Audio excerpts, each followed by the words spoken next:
Fala galera, hoje é terça-feira de carnaval e aí eu resolvi fazer aqui exatamente na terça-feira um TBT, aquela famosa retrospectiva.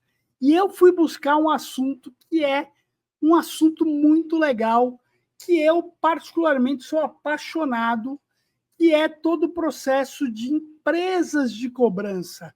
Como escolher, o que olhar para escolher uma empresa. Então, esse é um processo que, como eu disse, eu sou apaixonado e eu vou exatamente pegar um vídeo meu que já tem aí 5 anos.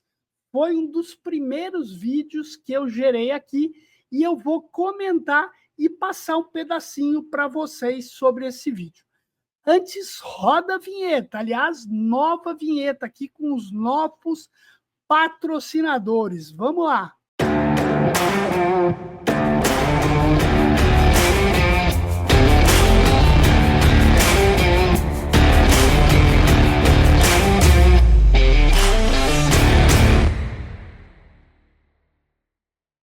Muito bom. Então, como eu falei, hoje eu vou fazer um TBT falando sobre cobrança terceirizada. Eu, quando fiz esse vídeo, destaquei o meu livro, Histórias de Cobrança, que é onde tem um capítulo muito legal que eu falo de cobrança terceirizada. Então, eu queria deixar aí para você, antes que está aqui comigo, curte esse vídeo, compartilha, assina o canal e ativa o sininho aí para você estar sempre antenado em tudo que está rolando aqui no Tabelando. Muito bom.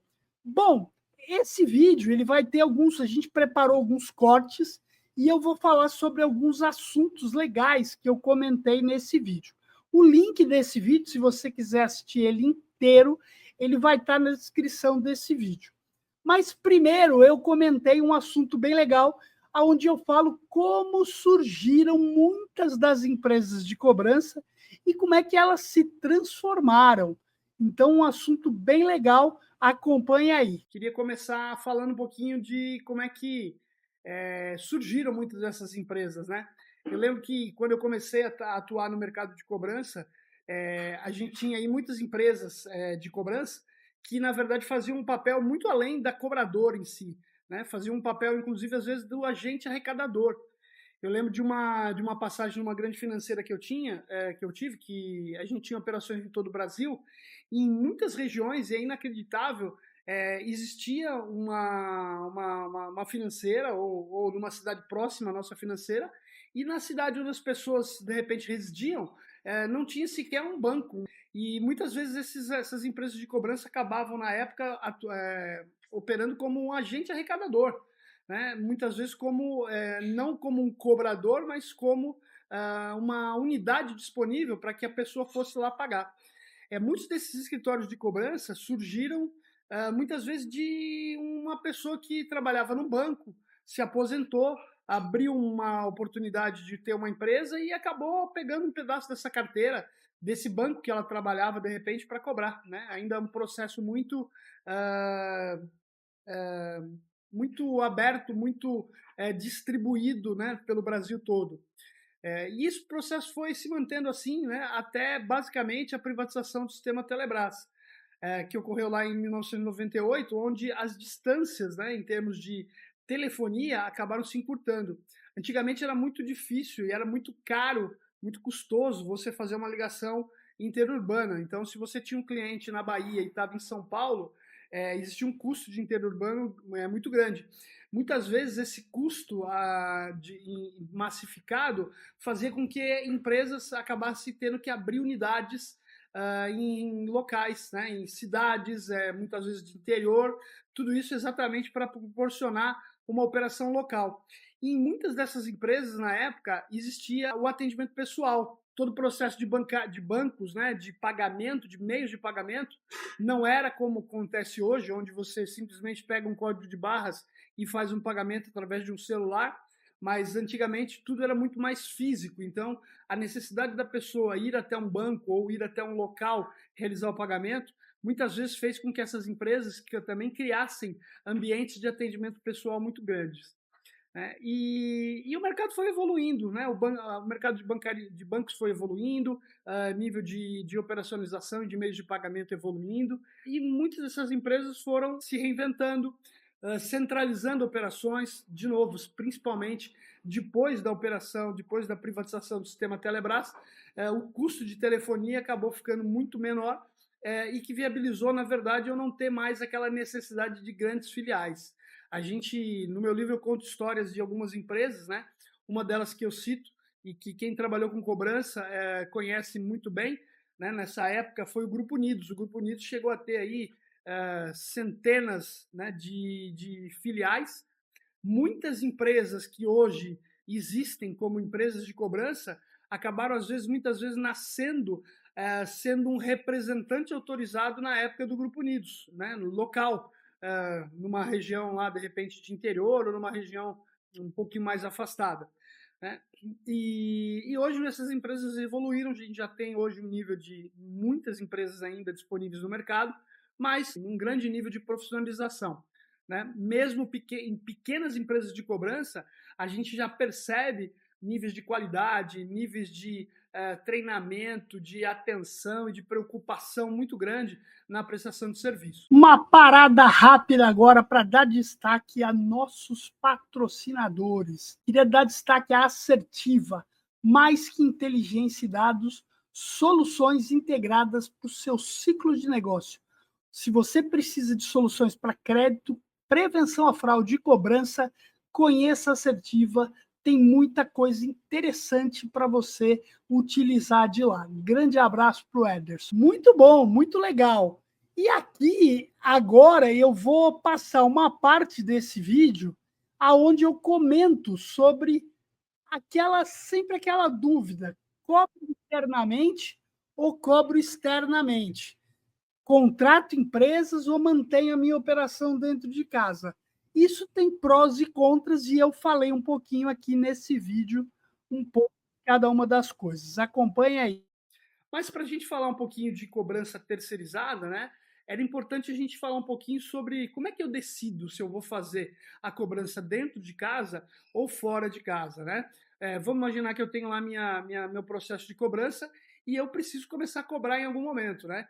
Geralmente, quando a gente fala de início de cobrança, a gente está falando entre 3, 5, 6 dias de atraso. Naturalmente, muitas empresas acabam tendo uma primeira etapa interna, né, onde elas mantêm lá uma estrutura, funcionários onde eles vão fazer as ligações. Né? Eu já falei num outro capítulo comentado aqui da operação de telecobrança, cobrança telefônica. Muitas empresas acabam optando por ter essa operação interna. O que faz e o que pode ser o fator de decisão se eu boto a cobrança dentro de casa ou fora de casa? Eu vivi numa grande empresa, um trabalho, na época de Goon, onde eles tinham 100% da cobrança terceirizada. Então, eles começavam lá com 5 dias, mas eles tinham empresas de cobrança que atuavam no processo inicial e depois uma nova fase de cobrança, que eles chamavam de pré-contenciosa, onde tinham mais empresas.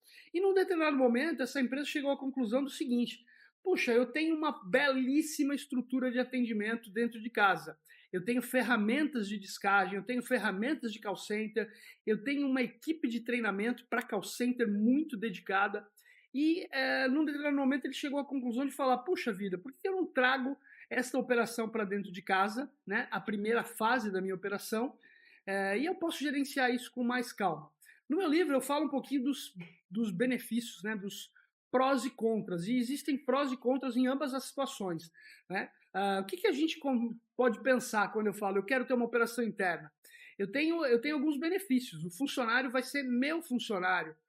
Geralmente ele vai vestir a camisa de uma forma diferente do que um funcionário de uma empresa de cobrança terceirizada veste. Né? Quando ele trabalha para mim, ele é contratado, ele é meu contratado. Geralmente o meu salário é um pouquinho melhor, benefícios talvez melhores que as empresas de cobrança, e eu crio uma fidelização maior nesse funcionário. Gerenciar ele pode ser mais fácil, né? Eu posso ter menos turnover, menos evasão. Agora, eu tenho, por outro lado, um custo muito grande em termos de infraestrutura. Não adianta eu pensar em ter uma cobrança dentro de casa e ligar de telefone sem headphone, sem discador, sem gravador, sem monitoria de qualidade. Então, assim, ao mesmo tempo onde eu tenho benefícios também de fazer ela dentro de casa, eu tenho custos e eu tenho pontos que, de repente, podem não ser os ideais em termos de decisão. Da mesma forma, né, eu tenho empresas que tinham operações dentro de casa e que, num determinado momento, decidiram terceirizar. Né? Eu trabalhei numa grande financeira que, depois de um tempo, eu fui conhecer a mesma operação que eu era gestor numa empresa de cobrança terceira, na época a Contax, por exemplo, lá na Avenida Paulista, uma estrutura fantástica, né?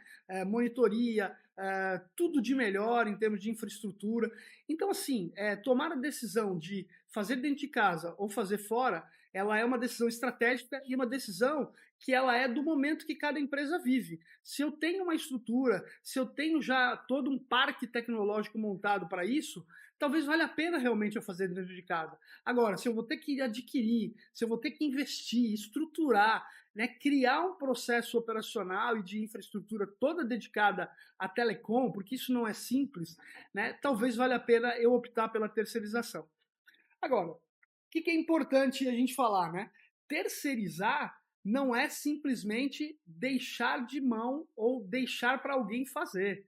Né? A teoria é alguém vai fazer esse trabalho para mim, mas não existe processo de terceirização bem feito que não tenha que ser bem gerido. Um espaço para nossos patrocinadores. Queria falar sobre a Recupere, um ecossistema de cobrança com protesto 100% digital.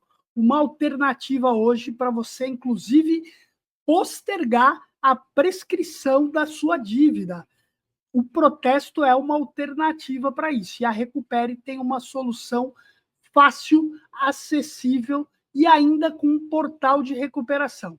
Então, é uma alternativa muito legal para você. Grande abraço lá para o Ivan. Muito legal. Agora, a gente vai ver uma parte onde eu falo de um conceito que também está lá no meu livro, que é um conceito que eu criei para explicar um pouquinho esse processo de gestão de empresas de cobrança. É o conceito vigiar e punir. Vamos ouvir um pouquinho. Eu falo no meu livro e em alguns momentos eu já tive comentários até, nossa, mas isso é muito pesado, mas eu me lembro muito bem que quando eu estava na faculdade, eu li um livro, né, é um livro de um filósofo francês chamado Michel Foucault, chamado Vigiar e Punir. Esse livro, ele fala sobre, ele é um livro basicamente com um tema psicológico e humano, e ele fala de como o ser humano se sente ou que ele age diferenciado quando ele se sente vigiado e quando ele tem o entendimento que caso ele faça algo errado, ele vai ser punido. Né? A teoria do negócio parece um pouco pesada, mas de uma certa forma, gerir terceiros tem que ser um pouco com essa filosofia. Ou seja, o que eu quero dizer com isso? O terceiro ele tem que se sentir vigiado. Né? Por quê? Ele tem muitos outros clientes que ele está prestando serviço lá internamente. Então, quem que ele vai dar mais atenção? É óbvio, ele vai dar atenção àquele que é mais rentável, àquele que ele vai ganhar mais dinheiro, sim, mas ele vai dar atenção àquele que vai se preocupar, que vai estar mais no pé dele, que vai estar lá no dia a dia querendo fazer o negócio dele funcionar. E você, quando contrata uma empresa de cobrança e você busca fazer com que essa empresa de cobrança ganhe dinheiro, você não está fazendo ela ganhar dinheiro, você está fazendo você ganhar dinheiro. Porque o teu resultado que vai vir dela e o seu sucesso vai estar dentro do sucesso dela. Então não existe essa questão de falar, eu quero ter um parceiro, mas não, eu não quero que esse cara ganhe muito dinheiro comigo. Se eu não quero que ele ganhe muito dinheiro comigo, eu não vou ganhar dinheiro também com ele. Eu não vou ter uma operação eficiente. Então a primeira coisa, né, quando a gente fala, é vigiar. Vigiar um parceiro, né, não significa algo pesado. Eu trabalhei durante 4 anos focado em cobrança terceirizada, com uma equipe muito voltada a isso, e eu posso afirmar que as empresas que trabalhavam comigo na época, foi numa empresa de telecom, né, e eu gostaria até, já que o objetivo é tabelar com o Tambellini, eu queria muito ouvir, né, se eu puder ter aqui depoimentos, inclusive, de donos de empresas que trabalharam comigo naquela época, que possam dar o depoimento deles no sentido de como é que era essa filosofia do vigiar e punir. Porque o vigiar não era nada pesado. O vigiar era eu estar lá dentro da empresa, com uma equipe, entendendo como é que a empresa estava trabalhando, ajudando ele a entender melhores práticas, né? Entendendo o que os outros parceiros estavam fazendo, os outros concorrentes dele estavam fazendo, levando melhores práticas para ele também, ou seja, fazendo ele ganhar dinheiro. Espaço agora para os nossos patrocinadores. Queria falar da Uni. A Uni, mais do que tecnologia, somos um grupo de pessoas dedicadas. Inúmeras soluções, principalmente uma IA excepcional, uma IA que conversa, não é só digitalizada com digitação, e ela conversa e pode estar fazendo venda, cobrança, tudo aquilo que você precisa, pesquisa, tudo isso. A Uni é uma excelente alternativa, queria dar um destaque lá e mandar um grande abraço para o Paulo, grande amigo e parceiro. Muito bom, muito legal, né, gente?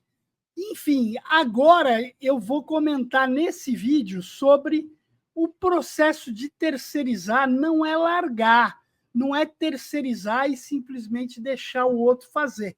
Eu tenho que monitorar e tenho que criar um processo de meritocracia. Terceirizar não é largar, né? Não é deixar simplesmente de lado. E aí o outro fator, né, que é o punir, né? Punir parece ter um negócio pesado, mas não é o punir por punir só. Eu posso ter um processo de gestão de terceiros onde eu tenha meritocracia. E meritocracia, né, eu vou beneficiar o bom e aí sim eu vou penalizar o mal. Né? Não existe mágica nesse mercado. A gente está falando de business. Né? Não existe amizade, não quero dizer que não possa existir, mas o processo ele é apenas business. Eu tenho que ter resultado. Se eu não tenho resultado, não faz sentido manter um prestador de serviço. É óbvio que isso tem um tempo de maturação. Não adianta eu querer que em 1 mês, 2 meses, 3 meses, o cara comece a já dar resultado. Existe um prazo de maturação e isso vai variar de produto a produto. Mas eu tenho que ter um processo monitorado e competitivo, aonde as empresas possam competir e elas entendam que ao final de um período, se ela der o resultado, ela vai ganhar mais. Né? Um espaço aqui para os nossos patrocinadores. Queria dar destaque para a Renove, um escritório de cobrança que transforma desafios em soluções ágeis e impulsionando resultados com inovação e compromisso. Se você precisa de uma empresa de cobrança qualificada, especializada no seu produto, conheça a Renove. Um grande abraço lá para o Arnaldo. Muito bom, muito importante todo esse processo de meritocracia. Mas não adianta ter meritocracia sem eu cuidar da remuneração de cada empresa. E é disso que eu falei também nesse vídeo, vamos acompanhar. A mesma coisa em termos de remuneração. Quando a gente fala de remuneração de cobrança terceirizada, não adianta eu querer pagar pouco. Eu, quando assumi uma empresa de telecom, o meu primeiro desafio foi o seguinte, né? Eu tinha lá algumas empresas de cobrança e eu tinha um processo nas primeiras semanas que eu cheguei, que eu fui conhecer que quem contratava empresa de cobrança era a área de compras. E era a área de compras uma seguinte demanda. Eu preciso de empresas de cobrança e eu preciso que trabalhem para mim para fazer o trabalho de cobrança. Ponto. Nenhuma explicação mais detalhada, nenhuma avaliação técnica. E aí, qual foi o meu primeiro desafio? Eu falei, peraí, vamos lá. Eu acho que a gente tem que ter um processo de governança, sem dúvida nenhuma, né? Contratado, com regras, com tudo isso. Mas peraí, eu não posso ter um processo de contratação de empresas de cobrança buscando o menor preço. Participei de um processo de uma empresa onde a gente ajudou a fazer uma RFP, né? E nessa RFP, que é um pedido de preço, né? De pedido de proposta, a gente pediu preços lá de PAs, por exemplo, né?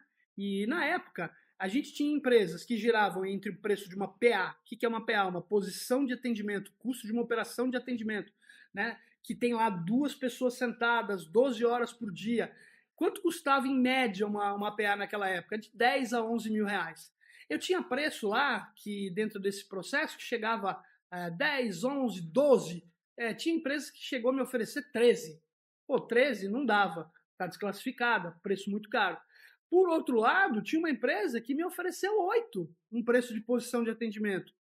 Cara, eu desclassifiquei também, porque não tem condição de eu prestar um serviço com um custo tão baixo, né? Então, assim, quando a gente pensa em contratar uma empresa de cobrança, não adianta eu querer arrumar a mais barata, né? Não vai funcionar. Eu conheço processos aí, histórias de licitações que foram feitas e que uma empresa ganhou uma licitação, se instalou numa cidade com o melhor preço, ela ficou um ano lá naquela cidade, gerou lá 300, 400, 500 empregos dentro da cidade, né? E depois de um ano, o contratante, né, que foi contratado, essa empresa contratou por licitação, depois de um ano, ele acabou descontinuando o serviço, né? Por quê? Por conta de qualidade, por conta de resultado. Ou seja, não existe almoço grátis. Não dá para a gente manter operações a custos que não se pagam, né? O melhor processo que eu já trabalhei foi um processo onde uma empresa, eu estava numa empresa de cobrança terceirizada, e eu recebi de uma empresa uma planilha que ela pedia a precificação de linha a linha. Quanto era o meu valor de pagamento por salário para operadores, qual era de supervisores, meus encargos, meu plano de saúde, se eu tinha, meu plano de alimentação, meu turnover que tinha que computar lá. E ao final, aquela planilha dele dava o preço. Ou seja, não tinha mágica, né? Eu tinha, inclusive, que colocar a minha margem lá na planilha. Ou seja, não adianta, de novo, eu buscar a empresa mais barata. Quando eu pago por comissionamento, é a mesma coisa. Será que eu estou pagando um comissionamento aderente ao mercado? Será que eu estou pagando um valor que o mercado também paga? Porque, de novo, esse cara não trabalha só para mim, ele trabalha para mais empresas. Se tem uma empresa lá que está pagando 20% e eu estou pagando 10%, cara, ele vai botar o melhor funcionário para trabalhar na carteira que paga 20%. E a minha carteira vai acabar tendo o funcionário, o estagiário, que muitas vezes nem é o combinado, né? Mas a gente sabe que para baratear custo, muitas vezes as empresas de cobrança acabam colocando menor aprendiz, estagiários, o que não é o ideal e não inclusive, de acordo com legislações que a gente for olhar. Legal, pessoal. Pô, bem interessante esse vídeo. 5 anos e tem muita coisa que ainda é muito factível nos dias de hoje. Para a gente finalizar esse vídeo, eu listei aqui alguns pontos que a gente precisa observar para contratar uma empresa de cobrança. Vamos acompanhar. E aí, então, o que eu tenho que observar quando eu contrato uma empresa de cobrança, né? Eu tenho aqui alguns pontos que eu escrevi no meu livro, né? Que eu acho que são importantes a gente passar, né? Que eu vou ter como base para contratar uma empresa. Eu, na época de telecom, eu viajei o Brasil inteiro, visitando, procurando novos parceiros de cobrança. Em alguns momentos, eu ia visitar uma empresa e eu chegava num prédio, num centro de uma grande cidade, e às vezes você descia andar por andar de escada e tinha uma empresa de cobrança em cada andar. Né? E a gente olhava às vezes, aí via lá na parede da empresa um monte de logo, enfim, um monte de empresas que eles prestavam serviços, né? E aí, às vezes, a pessoa que estava comigo lá falava para mim, pô, esse cara acho que trabalha para um monte de empresa. Eu falava, não, vamos embora que esse cara não vai dar atenção na minha carteira. Né? Porque eu era uma empresa de telecom na época, né? Isso em 2000, aonde o sistema Telebrás tinha acabado de ser privatizado, existia uma carência muito grande de bases de localização. O meu produto era um produto que o telefone já estava desligado, eu precisava o meu ticket médio era baixo, né? Então, quando eu comparava eu com uma financeira, por exemplo, era muito mais vantajoso a empresa cobrar a financeira. Agora, sem dúvida nenhuma, se eu fosse lá, batesse na porta, ele ia querer carimbar meu logo lá na parede dizendo que ele trabalha para mim. Então, qual que é o primeiro aspecto? Eu preciso entender como é que eu vou ser tratado por essa empresa. Eu vou ser mais um? A minha carteira vai ser importante para ele trabalhar? Eu vou realmente ser relevante lá dentro? Eu vou ter uma equipe dedicada para isso? Eu vou ter um supervisor dedicado para a minha operação? Ou isso vai estar compartilhado com outras carteiras? Eu preciso entender como ele vai tratar a minha carteira. Outra coisa que eu preciso entender, como é que é a infraestrutura desse cara. Ele tem posições para crescer? Como é que é a tecnologia? Hoje em dia, não dá para a gente pensar em contratar uma empresa que tenha simplesmente operação de cobrança telefônica com humanos. Eu tenho que ter portal de autonegociação, eu tenho que ter chatbots, eu tenho que ter robôs, eu tenho que ter uma cobrança digital. E cobrança digital, gente, não é mandar SMS só, não, viu? Cobrança digital é ter operações que permitam eu estar distribuindo ações, fazer contatos digitalmente, interagir em canais alternativos. Isso é ser digital, não é mandar SMS ou mandar o WhatsApp ser digital. O que mais eu tenho que ver? Eu tenho que ver espaço para ampliação, eu tenho que ver como é que ele contrata pessoas. De novo, né? Puta, eu não posso ter estagiário na minha operação, não posso ter menor aprendiz, eu tenho que ter galera CLT, né? Porque senão cada dia que passa vai ter turnover. Né? Eu preciso ver como ele treina pessoas, né? Como é que as pessoas estão envolvidas, qual que é o clima dessa operação.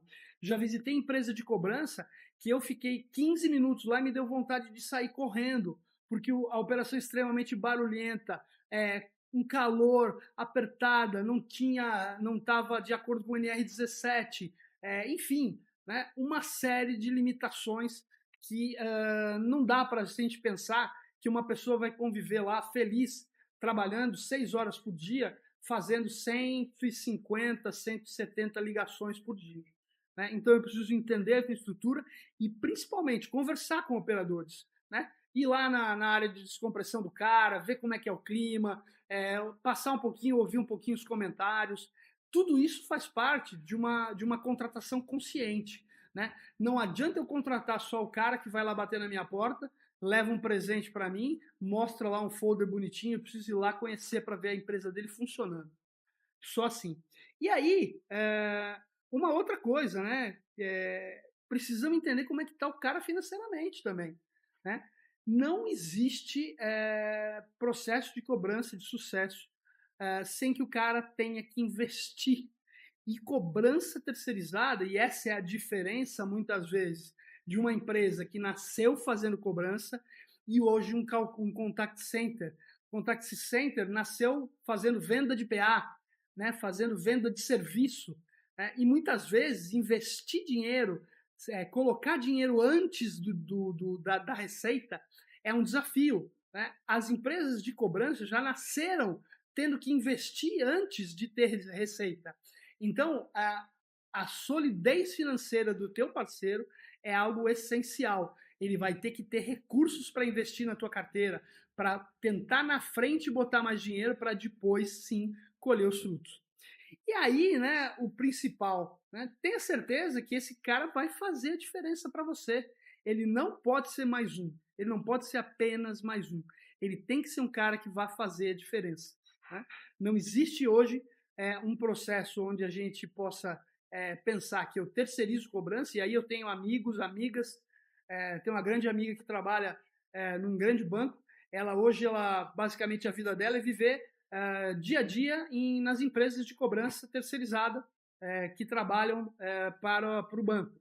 Para que ela está lá dentro? Para ver se a empresa está exatamente executando todas as regras, se ela está dedicada. Não adianta imaginar que quantas PAs você tem aí? Eu tenho 50, mas eu tenho 50 quando você vem aqui, quando você não vem eu tenho 30. Né? Então a gente tem que saber exatamente no dia a dia como é que as empresas estão funcionando, conhecer o clima dessas empresas. Né? Então, assim, não dá para pensar em fazer cobrança terceirizada sem pensar em ter gestão dessas empresas que vão trabalhar para mim. Muito bom, gente. E é isso. Eu acho que esse vídeo é um dos vídeos mais legais. Eu, particularmente, adoro esse processo de gestão de cobrança terceirizada.